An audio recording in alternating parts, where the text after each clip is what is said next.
Dear Dhamma friends, we have come to the second question and answer session. So we have received several questions. So we will begin the session with the written questions. Bhante, we have 6 questions altogether. Yeah. Venerable Bhante, keeping the breath as the primary object, I have managed to achieve Sati Sampajana and retain it for a while. However, I don't seem to progress any further. Last retreat, I had Nimitti during this stage. Is not having Nimitti a sign that my progression has halted? Please advise us how to proceed from here. Much respect and gratitude. Yeah, I mean, appearing the nimitta is one side, and you can't say, not appearing it, cannot immediately decide that you are not progressing, because this appearance of nimitta, what we call as the counterpart sign or the concentration sign. So this has various reasons. One reason is that you are improving your concentration. Other reason is that all the other external conditions are well satisfied. And on the other hand, your focus is more into the samatha approach. But assume that you are moving away from samatha approach. Now you are looking more details about in breath and out breath, and other external conditions are not also satisfied. So on such situation, there's a possibility that even though you are progressing, the nimitta might not appear.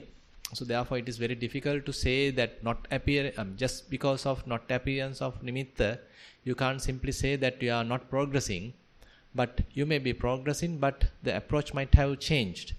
So therefore, it is difficult to conclude that you are not progressing. But in case if you couldn't practice at home, and if your mind is fairly scattered, and you end up with a lot of difficulties and all these things, there's a possibility your practice can go down. It is possible. But if you have maintained it well, but still not appearing of nimitta, can happen. So even for a yogi who has completely shifted from samatha to vipassana, so then he simply discard the nimitta, and then it is not even necessary. So you can get into or convert to vipassana side, vipassana approach by neglecting nimitta, and you can go along with nimitta as well. So there are different approaches available, different techniques available. So going through the nimitta and get into absorptions and emerging from that, and then get into vipassana is one approach.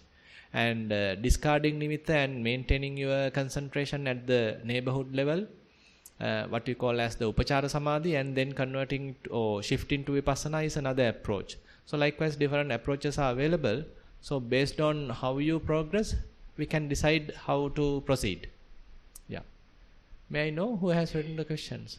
If you like, you can. If you need to discuss further, you can discuss. Yeah. Bhante, last time when the nimittas came, there was a fair amount of them. Amount of them? Yeah, like visual as well as auditory nimittas I could get. What do you mean by auditory nimitta? Like certain sounds, like Bhante. Yeah. And so how many? You heard someone talking to you? Is it something like that? I couldn't make out I couldn't make out what it was said, but there were certain very slight sounds, like Bhante. And auditory visual nimittas also, there was a lot of flashes coming, But this time I couldn't get any. Did you continue your practice? There were a few breaks during the practice. No problem. But this initial nimittas, so typically this more than to auditory ones, it's more into the visual ones. So visual ones are the ones we typically use in Anapanasati to get into more deeper concentrations, and not the auditory ones. And on the other hand, even the visual ones, as you said, at the early stages, so they are coming and going. They are not stable, and there may be several of them. It's like, say, blinks and all these things, like stars and all like that. Different visuals can happen, but they are very transient. They are not the real nimitta. They are the kind of signs or the pre-runners, or whoever like the advertisements, not the real show. So, so later on, only once you proceed, the real nimitta come and get stabilized. So nothing to worry. You can simply continue. So the real picture, the real film will start later. Yeah. Venerable Swamin Wahansa, this is the second time I am attending this retreat. I feel that I have become more mindful in walking meditation. Thus, I have improved in my walking meditation. I think I need to develop Anapanasati meditation as I still find it difficult to concentrate on my breath. I do not have any sensations on the breath going in, coming out, long or short, cold or hot. Therefore, I concentrate only on the feeling in my chest going up and down. I trust that I will improve in my Anapanasati with more practice. Theruvan Saranai. Yeah, I mean, keeping your attention on the chest could be also difficult because, as you're breathing in, the movement happens at the chest might be very slight, but if you keep it little below that, going to the tummy level or to the abdomen level, there may be a more movement, more sensible movement, more visible movement than keeping on your chest. So better to keep it typically what we call as the rising and falling of the abdomen, or maybe the tummy. So that might be much easier than trying for you the Anapanasati. So later, if you need, you can shift to Anapanasati. But if you are capable of sensing, if you are capable of knowing rising and falling of the abdomen, that is more than enough. You can continue with that that as the primary object. Yeah. Venerable Swamin Wahansa, yesterday you said enhance the no thought zone. In 1 hour sitting, this happens about 4 times. So I guess at least 10 minutes this period lasts. Now more than 3 months I am doing this. Day-to-day life, most of the time I am able to maintain sati and can observe thoughts coming and passing away. Feel that this process happens without me or I involvement. Sometimes can see how thoughts link to each other, but can't connect with Paticca Samuppada. Much merit if you can explain how to proceed from here. Theruvan Saranai.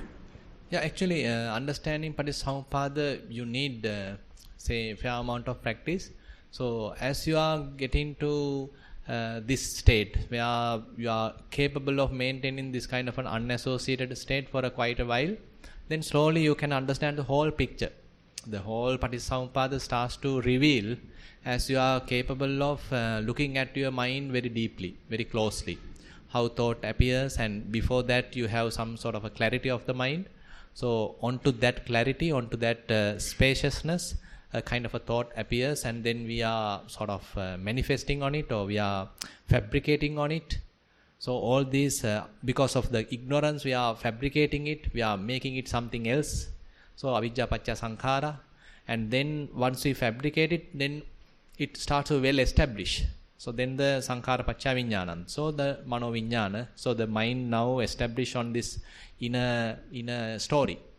So likewise the viññāna pacca nama rupa pacca salayatana. And salayatana means now, say, as you establish your consciousness on the mind objects, so that is the manayatana. So that means the beginning of the manayatana. Or at that time probably you might want to look at something, hear something, then the other operation of other sense bases also come into the picture. So likewise this whole process starts to reveal as you go more towards this side. But more than giving, before giving much attention to that, I think at this moment it is better to establish yourself well and in this stage. Because at the moment, as far as, from your report it is telling, you can only maintain it for 10 minutes, then again kind of a breaking happens, again another 10 minutes, again breaking happens, like that. So it's doing well, by the way, but you need to continue. Say you can maintain it for another 15 minutes continuously, 20 minutes continuously. So likewise, you are getting to a deeper concentration based on this situation. And then you can try to get it even in the walking session. Is it possible to come to the same situation in the walking session? Is it your question? No. May I know who has written it? So, I mean, in walking session, are you able to have such situation? Not the same, but close to that. I can do walking without any thoughts, only to the soul, the concentration goes to the soul. Right. And continue like that about, say, 10 to 15 minutes. Right. So, I mean, is your mind happy to look at the changes in the happening in at the soul, or arising and passing away, all these things? Mind happy to look at it. Yeah. Okay, then continue with that. Nothing to worry. So you can further be with these primary objects. I mean, these arising and passing away of all these different phenomena.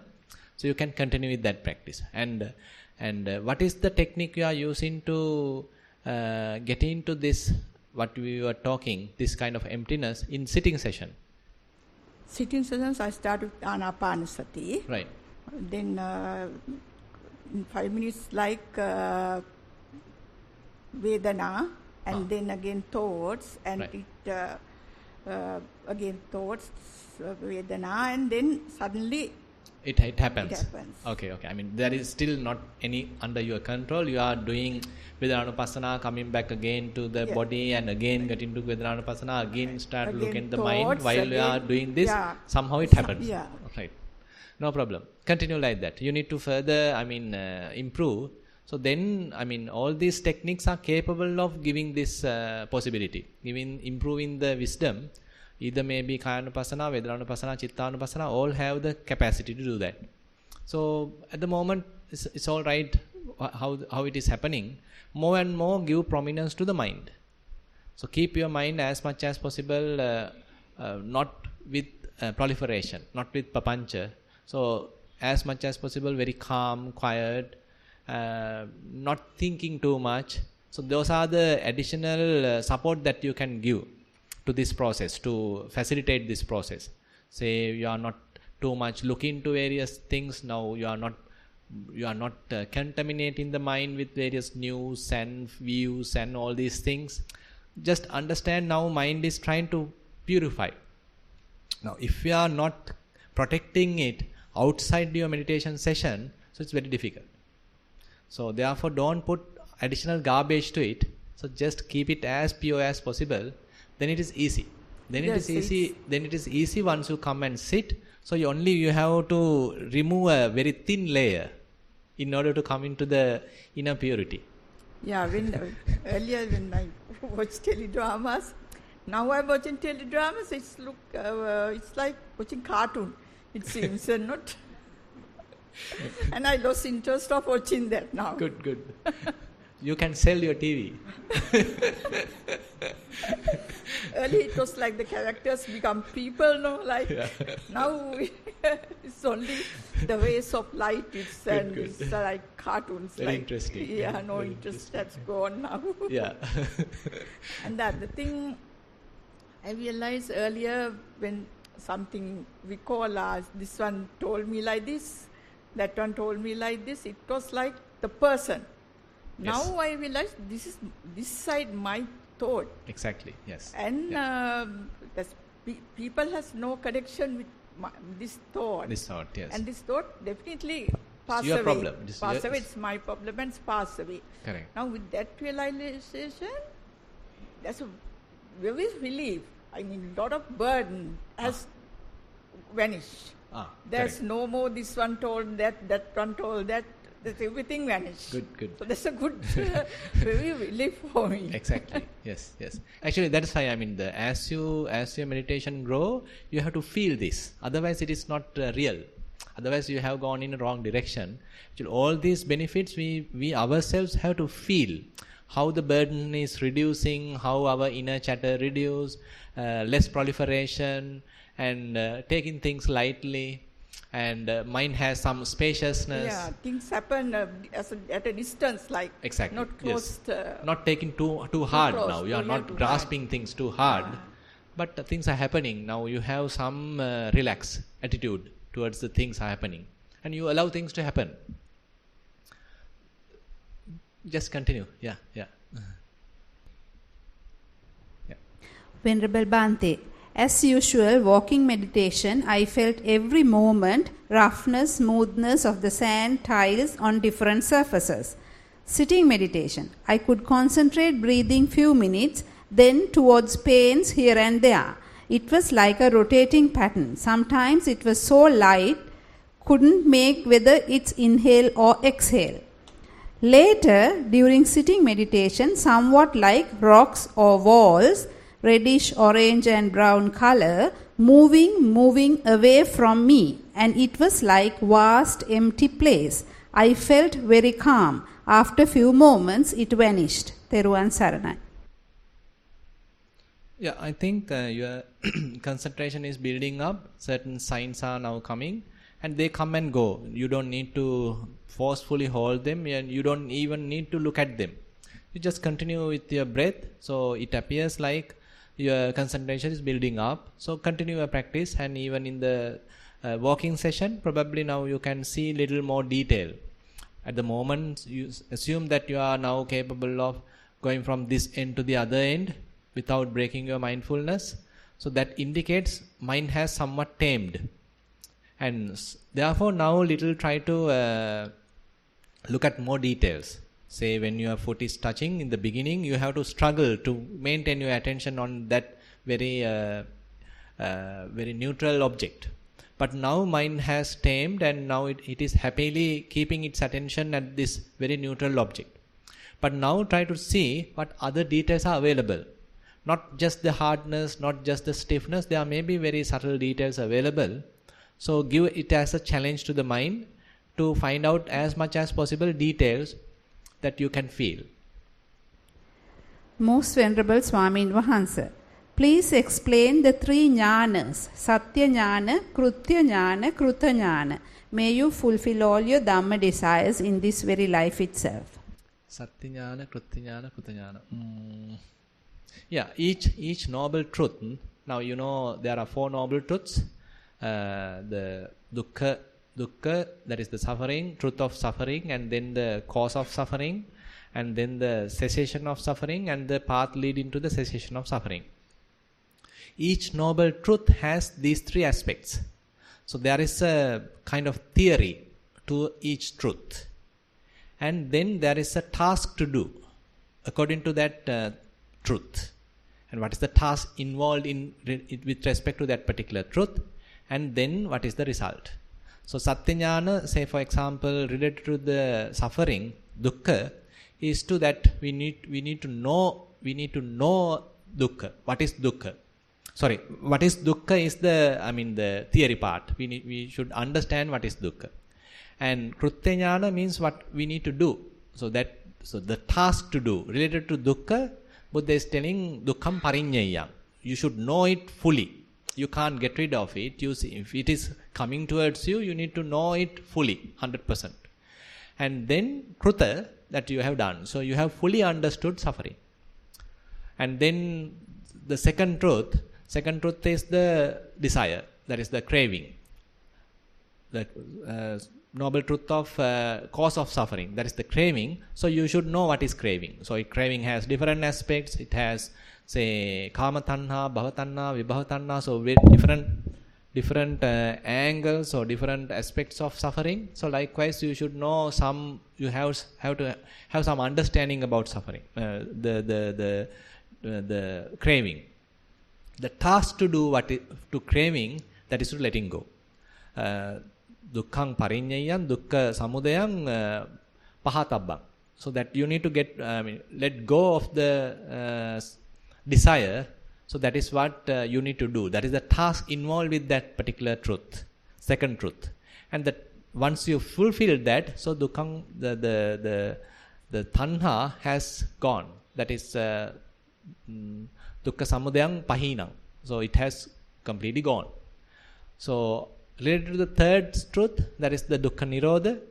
So that you need to understand, okay, there is a cessation of suffering, there is a possibility of free from suffering.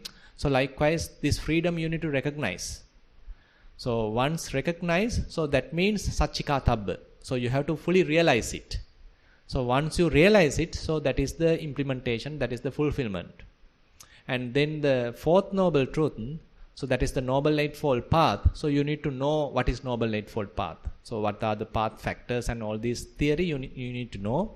The practice involved it related to the Noble Eightfold Path is to bhavetabbang. Bhavetabbang means development.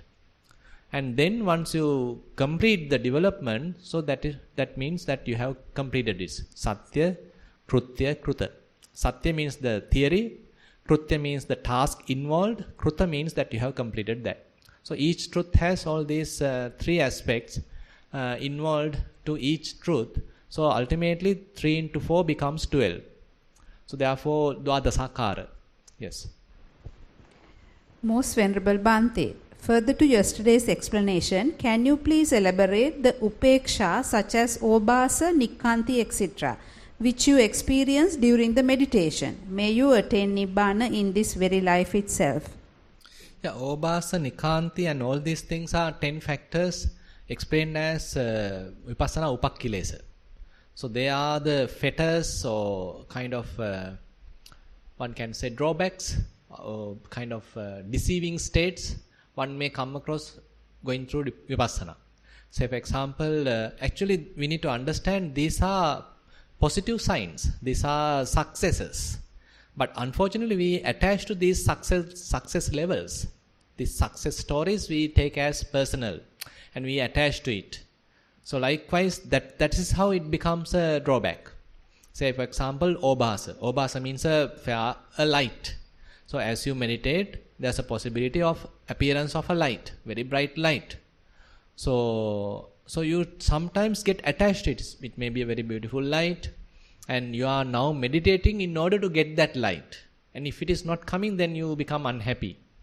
And similarly, you can compare yourself with another yogi. Okay, I am the one who have this kind of a bright light and I am capable of getting to deeper samadhi based on that. But another person doesn't have it. So likewise, you can use this for developing defilements rather than eradicating defilements. So even these skills which you come across through vipassana or come across through meditation can become a source for defilements. And then passaddhi. So your body whole immediately become tranquil. So you might get attached to this situation because it is very blissful, very calm. So you might get attached to this calmness, tranquility. So someday, assume due to some reason it does not come, then you might feel lost. You might feel that you are lost, your meditation going down. And similarly, other factors are there. Actually, the nikkanti is the main culprit there. Because all others are the results, all others are positive results. The nikkanti means that we have an attachment to each and every result. So 9 of them are results. Nikkanti is the attachment, and because of this attachment, all 9 becomes drawbacks. So anyway, getting to these stages is fairly a skillful task. So actually reaching these stages, having such an obhasa, having such a light, having such a wisdom and tranquility, and all these things are involve a lot of work, hard work. But we need to be very skillful not to attach to that, not to get identified even with that. So it's very, Buddha's teaching in that sense, very unique. Yeah, even your Buddha is not allowing us even to attach to the result of meditation. Very beautiful. Maybe. Yeah, that is one approach. You need to have a master who can understand where he is being hooked up and immediately telling it. And the other person has to be very humble.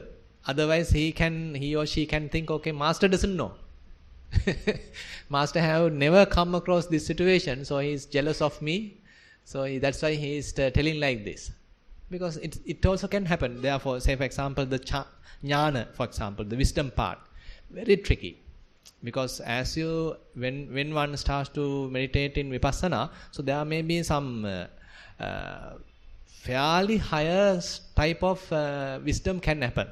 So you can understand things very quickly when compared with others. You can take good decisions. So even Dhamma can understand very profoundly and all these things. And it's almost like you may feel that you have attained. And then you start preaching and many hours of preaching and all these things. So actually some people going through this. So on such situation, if someone is telling you have now get into this vipassana upakkilesa, very difficult to understand. Because it's so much of energy, so much of understanding, and you immediately understand the very deep Dhamma, and you start even to preach it in lengthy discourses, hours of discourses, and very difficult to come out of that. Those are in a way traps. So actually only savior is the humbleness. That's it. So that's why, I mean, sometimes as she mentioned, having a teacher is one refuge, where you simply, even though you have a lot of skills and education and all these things, and even the vipassana knowledges and all these things, even though sometimes we believe that we have attained, better to tell the teacher, okay, Bhante, I am thinking like this. Is it really true? Am I really an anagami now?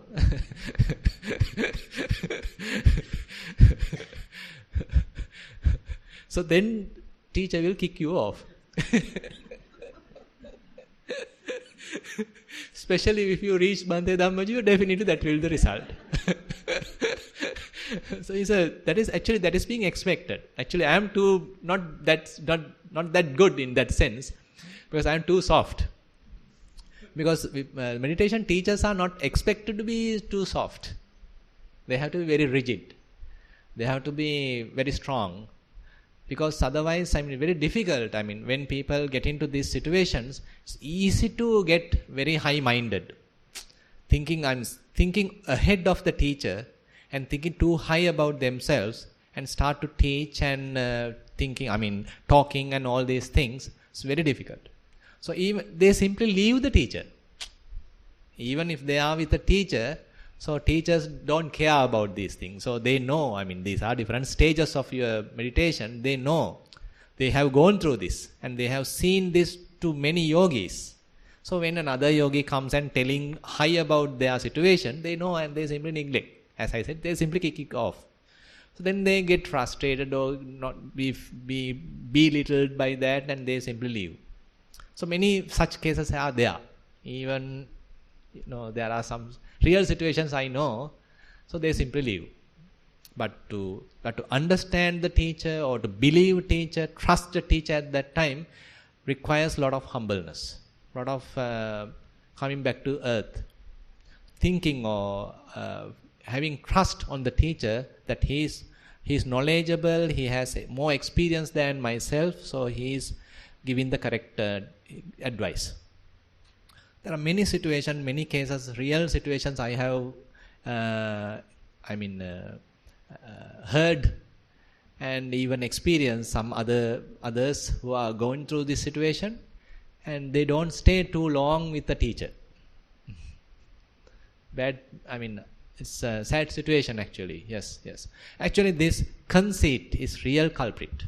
This conceit where we start to think high-minded, and we are losing our innocence, and get caught to all these defilements, and not capable of looking at them as defilements, and simply get high-minded, thinking very high, and thinking ahead of the teacher. Yeah, that's all the questions. Yeah, so that's all the questions we have. So if you have, sorry.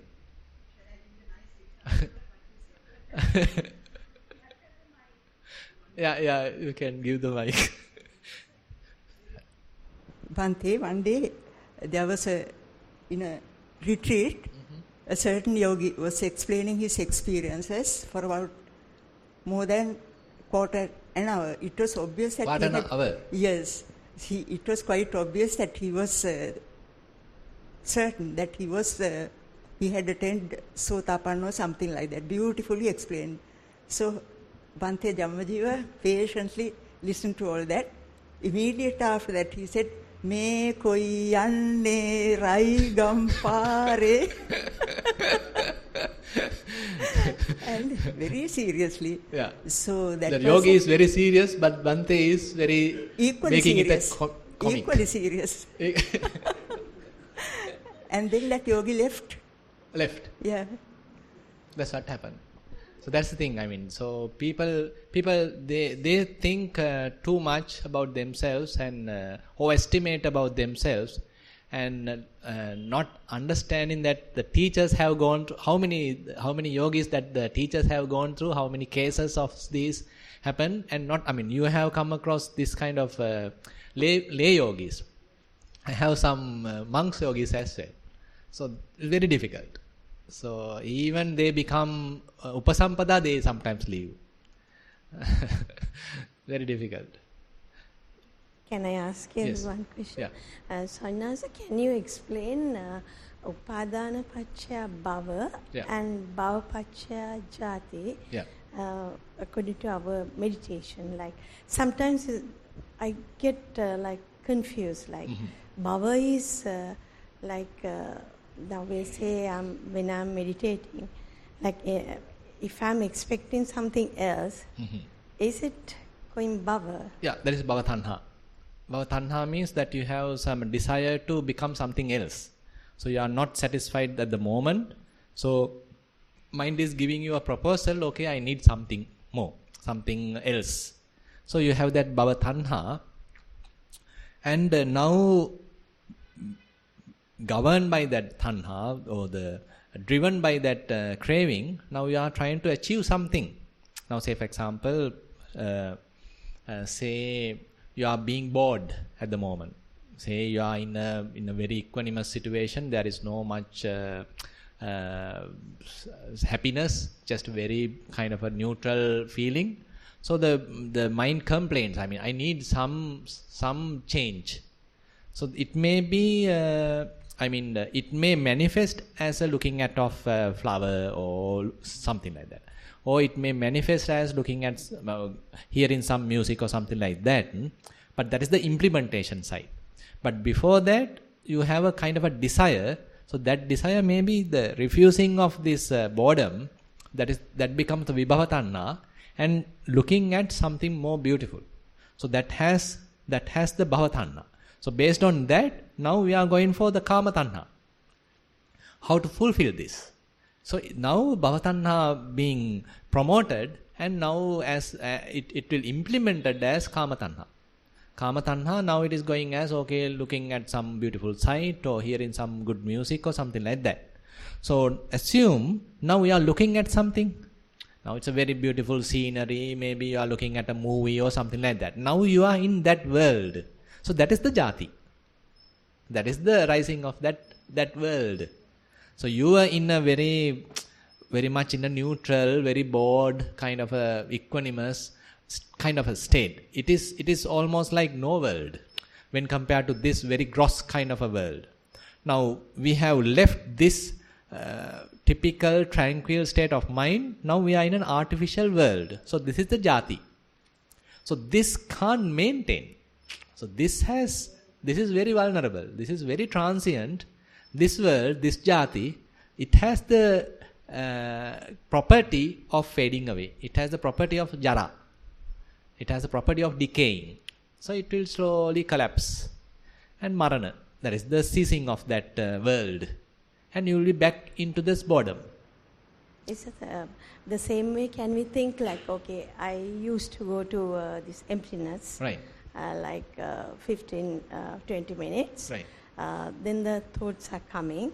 Thoughts are coming. Yeah. Then again I'm thinking, oh, I don't like these thoughts. Right? So I'm expecting that emptiness. Emptiness, yes. Right? So I'm just trying to, you are trying to apply this there. That's the thing, right? Actually, now... Then I'm thinking, Bhante, like, is it correct? Like, I'm just trying to, what I feel is, if I think if I go deeply to the thoughts, like again I'm going to miss my path. Yes. Right? Yeah. So I'm thinking, right. Whether you are attached to emptiness. That's the thing I'm thinking. Yes. Actually, at the beginning, we have to. Because we haven't yet established ourselves there. So we can't immediately let go of where something we haven't have control. Or we haven't yet established ourselves. Not wrong, no? Say, for example, now you are climbing using a ladder. You can't let go of the ridge till you hold another one. Similarly, in a similar situation in the meditation, so in order to come to a refined stage, so you have to master the gross state. And then by using of this state, you are now coming to the other stage. And once you establish in this new state, it may be a much beneficial state and much refined state, then you can let go of this state. Then you are not attached to here. But in order to achieve this, you need to first establish ourselves. That's what I was thinking, Bhante, because I had a problem, like why am I expecting this? Like no, at the beginning it's all right. At the beginning, I mean, if we have some sort of an inclination towards that emptiness, understanding the disadvantages of this typical gross nature of being with all these other objects. So that's a natural inclination happens in the mind. It is a positive inclination. Now you have to establish yourself in this emptiness very well. Then it becomes your birthright. So now you can assume that now you can establish there while in walking, while doing some other activity. Yeah, day-to-day life also. Sometimes you have to establish yourself there. Now mind is not talking, mind is very sort of tranquil, not moving, less inner chatter, very spacious. It's very spacious. All these things are the benefits. So we need to familiarize these things. We have to maximize these things. And once you are well established there, now we need to use it rather than just be there. Now, once you are familiarizing with this, now there's a situation you can even get attached to this stage. Now, in the long run, what I am talking. Now, we are not using this for the eradication of the defilements. Rather, we are using it as a pleasurable kind of escapism, kind of an escape mechanism to come out of the all burden. So that is kind of a wrong approach. So in the long run, if you are using this stage as a escape, as a escape to the typical burden, and you are no more progressing. Rather, you are simply escape from the burden and escape from all the defilements, and simply land on this and stay there, not making use of it. So then Buddha does not encourage that. So there Buddha says this is as another kind of platform for you to understand the mind very clearly. So later, actually, rather than maintaining it, you simply have to allow it to break. How it is breaking? Now we are watching the different symptoms. Okay, the craving is coming, the conceit is coming. Likewise, different defilements are now attacking this. So you can't maintain this. Now you are understanding, okay, this is the defilement, this is the defilement, this is the defilement. Because you have experienced very pure state of mind. You have experienced very clear state of mind, very pure state of mind. Compared to that purity, you can immediately understand the defiled state of mind. Now you can remove this impurity. You can remove this defilement. You can see how they are coming and going. So likewise, we are sort of fading away the defilements. So we are understanding different trends in the mind, the patterns in the mind with respect to this. This has nothing. This is just pure. Yeah. So basically this also being used for a purpose, not to attach. But when we are developing, you can't say all these things. And when we are at the developing stage, we have to attach to this. Can't help. We have to appreciate, okay, this is much better when compared to that. So now you let go of that and establish here.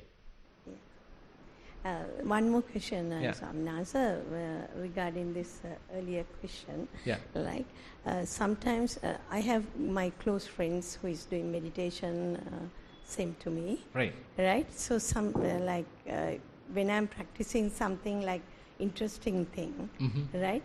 Not in the meditation time, like day-to-day life. If I discuss with them, is it a problem? Like, is it? I get caught to that matter. Caught to what? You said thinking that I'm in higher.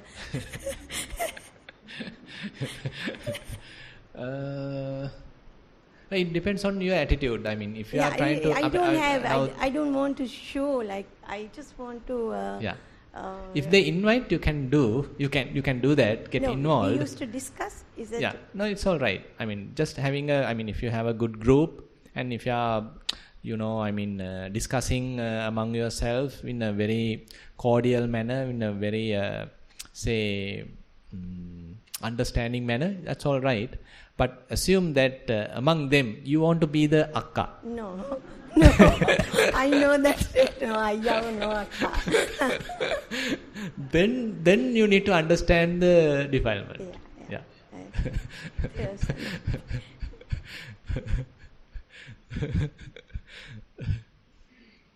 So actually, Bhante Dhammajiva has taught all these good words to me. So it's a matter of using them.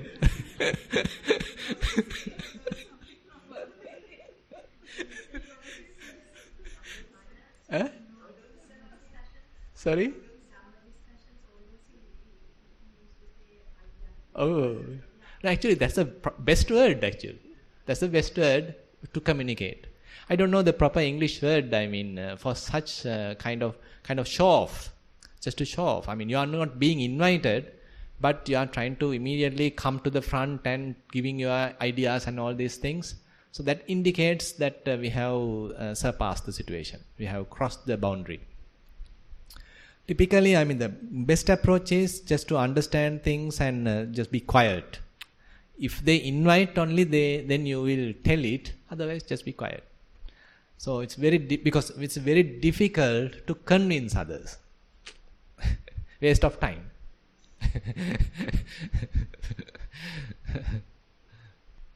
So we have any other question? So we have a few more minutes if you like. Yes. Venerable Swamin Wahanse, Yep. I already wrote something about my experience today. Yes. One thing that when I do sitting meditation, always, it was like a rotating thing. I get inhale, exhale, and then pains are coming, and then thoughts. Thoughts, I can't clarify whether which one thing. I'm not thinking. It comes and goes, and I can't explain or clarify what the thought is. Okay, you can't understand the content of it. Yeah. So it was always like in few minutes, it's always rotating type. Mm-hmm. So I felt, what I felt was now Kayanupassana, Yes. then Vedananupassana, Chittanupassana is there. Yes. So I'm stuck there. I can't understand what is Dhammanupassana. No, actually, you need to further, carry on this process. It will take some time because it is possible that you are going through all these stages during the same sitting. Same sitting. It's possible. So more and more you will be shifted to Chittanupassana. Now assume like this, I will give you a scenario. Say for example at the beginning, so you are spending say 30 minutes in Kayanupassana, then 15 minutes in Vedananupassana, another 15 minutes in Chittanupassana.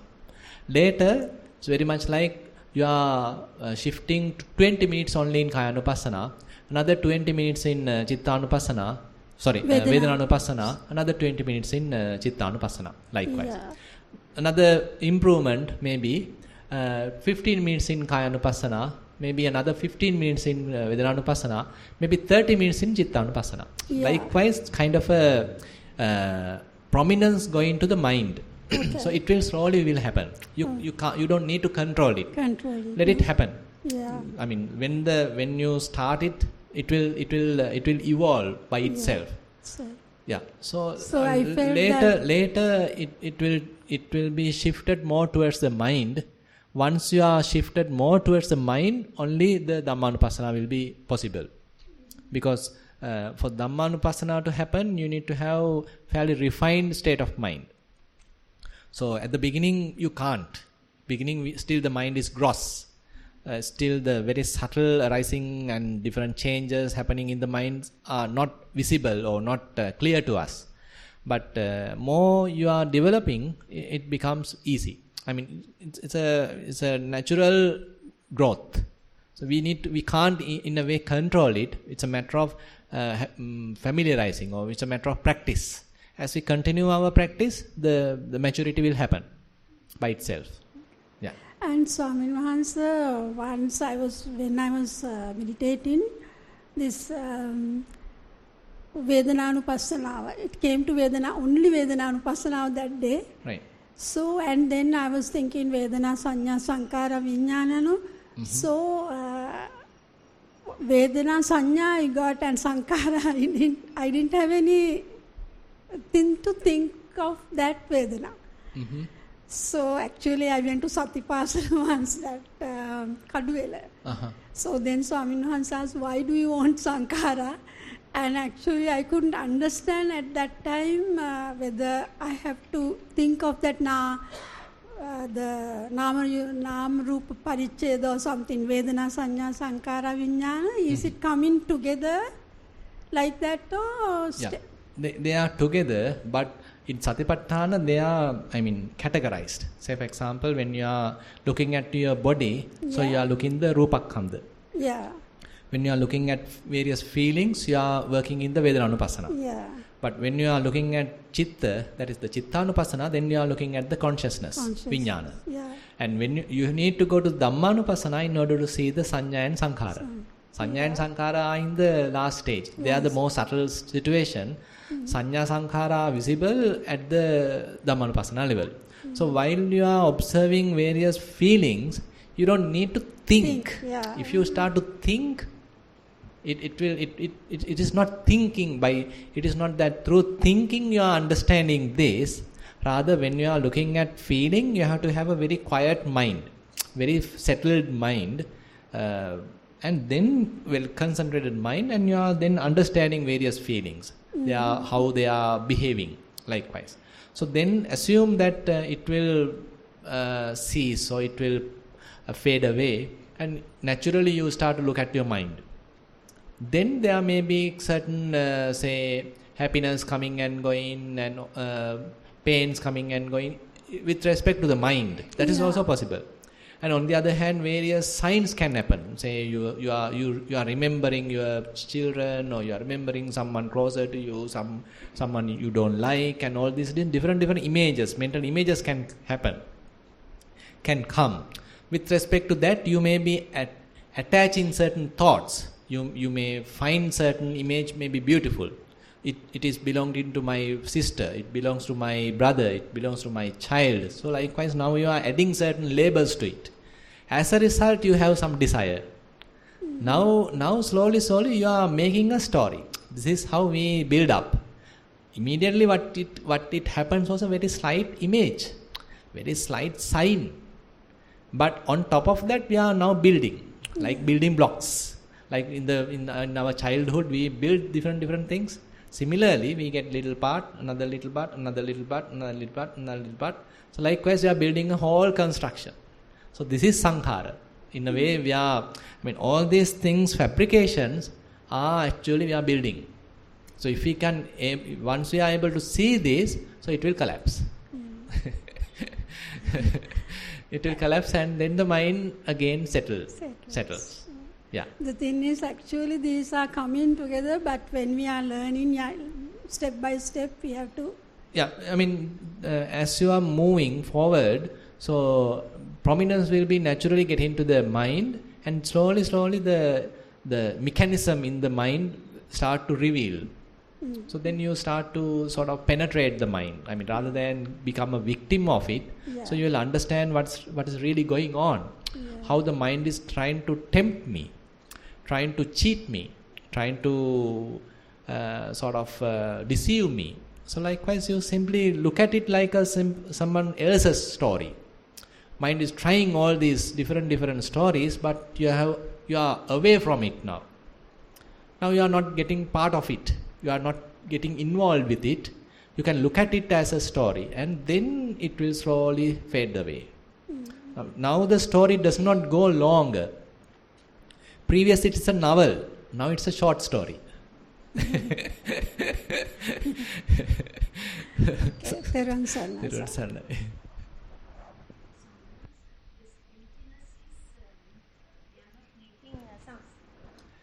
While being, your question is, while being at emptiness, are we making sankhara? No. Yes. That's the nirvana. Eh? That's the nirvana. If we can continue it, is that the nirvana? So, basically we can say like this. Buddha has mentioned it's a tadanga nibbutthi. Tadanga nibbutthi means now the conditions are there. Due to the supporting conditions, we have prepared kind of a not a permanent nirvana, or kind of a transient, kind of a temporary kind of a cessation. Temporary cessation based on the conditions. That's what we are getting the happiness. Is that? No, happiness in the sense. There is. In that, you feel comfortable. Yes. And happiness when we continue it. Yeah, that is the thing. Once we recognize this stage, so we have to maximize it. So maximizing it means, so we are further and further, it becomes familiar to us. So what happens to the mind is, mind starts to cleanse. So all the defilements and all these things are going away and away. Ultimately, this situation becomes our own. Not we are possessing it, rather it becomes the nature. So then, you can't, at the moment, you need lot of conditions to maintain this. You need to go through anapanasati, you need to refine your mind, build up mindfulness, build up concentration, and based on that concentration, you need to look at maybe feelings or thoughts, how they are coming and going. Now these are the whole preparations we are doing. Yeah, even sitting earlier, very difficult to sit long time. Yeah, so now likewise, so we do a lot of preparations. This is how we are building up wisdom. Once some maturity happens, so we are coming to this stage. So where there is no signs, animitta. Yeah. But still it is very vulnerable. You can't maintain it. Yeah, immediately again mind go and grasp. Yeah. Because the habits are so powerful. So now we are understanding these habits. Later what we need to do is now more and more we familiarize with this situation, and now it becomes our base. It becomes our, say, home of the mind. Now we are trying to stay there. Stay at home. Again and again be at home. Why can't we be at home? Because of the defilements. They are always inviting, come for something, come and look at a film, come and look at a musical show, let's go to the park. So likewise different invitations are coming. Sometimes we get caught. So likewise, so we need to understand all these things. Then we are neglecting those invitations. So more and more we have our own freedom. So freedom from senses. So there is no gratification coming from senses, but still some happiness is there. So this happiness has to enhance. So assume in one day, so all lust gone, no lust, no lobha, no dosa, hatred has gone, no moha, it has gone. Then this situation becomes the natural. So we don't need any effort to maintain this. So that is why, that is the kind of a path that we need to go ahead. So now what we can say is, when we are growing, if 3 defilements are completely cut off, then we can say, okay, one has attained stream entry. When we are further developing, suppose another 2 has somewhat weakened, one can say, okay, he has attained the Sakadagami. If that 2 has completely uprooted, then Anagami.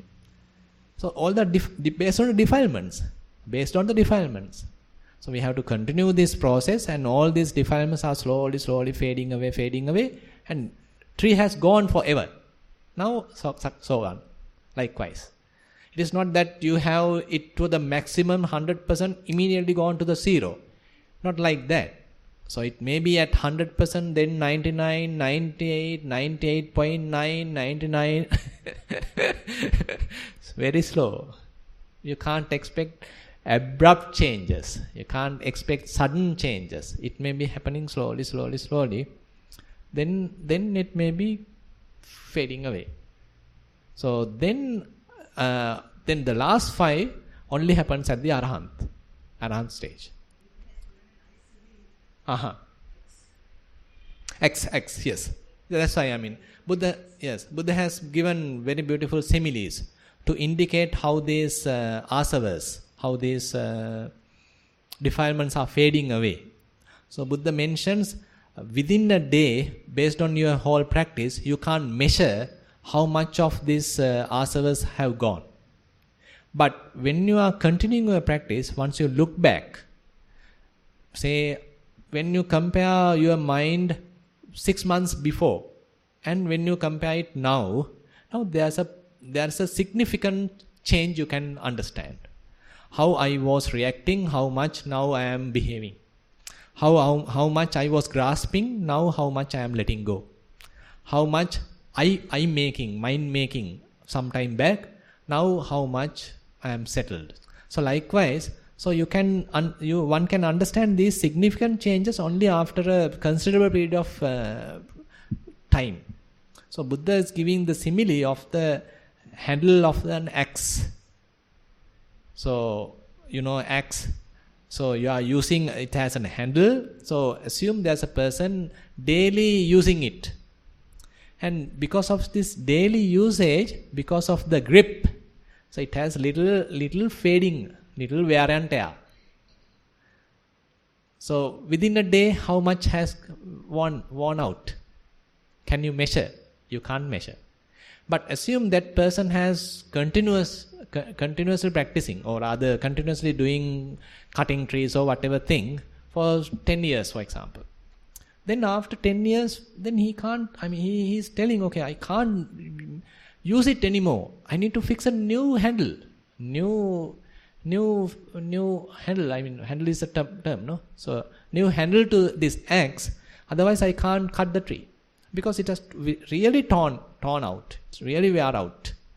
Likewise, Buddha is telling. So because of the continuous practice, so this will slowly, the defilements will fade away.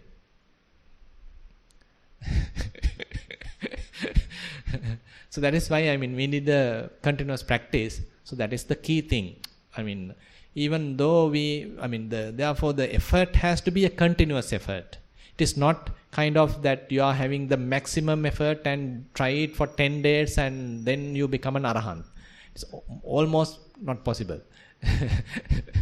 But it is very much like you are practicing for 10 years or maybe whole lifetime. Can't help. So that is so strong. These habits are so strong. We need to be very, what to say, true to type, where we need to understand how much strengths are there, how we are operating, how this mind is being polluted. So all these things, if we look back, how we operate, how much defilements we have, so it's fairly we can understand. It may take time. Not immediate. Then we become more humble. We understand, okay, we are in the same boat. When someone else making the same mistake, can't blame. Same boat, in the same category, same company.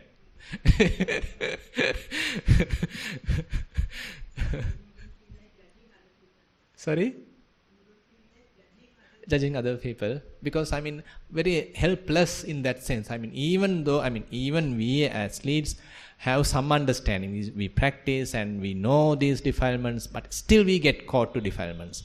How about the others? They are simply victims of defilements. So how much we have to sympathize onto them. So they can't even understand that they are going through such a situation. Now consider about an animal. So it's constantly under the influence of defilements. And kind of a drunk, kind of another person, constantly under the influence of defilements. So it's very, very helpless situation. So I mean, when one understands how poor we are in that sense, how unmindful we are, and then we start to share our suffering. We start to sympathize on others. We start to help others. Understanding now, we were at that stage. We are not born as saints. We were at that stage, and then we understood how defiled I was, or how defiled my mind was. Then slowly trying to purify it according to the Buddha's teaching. So once we understand that, then we can give hand to another person.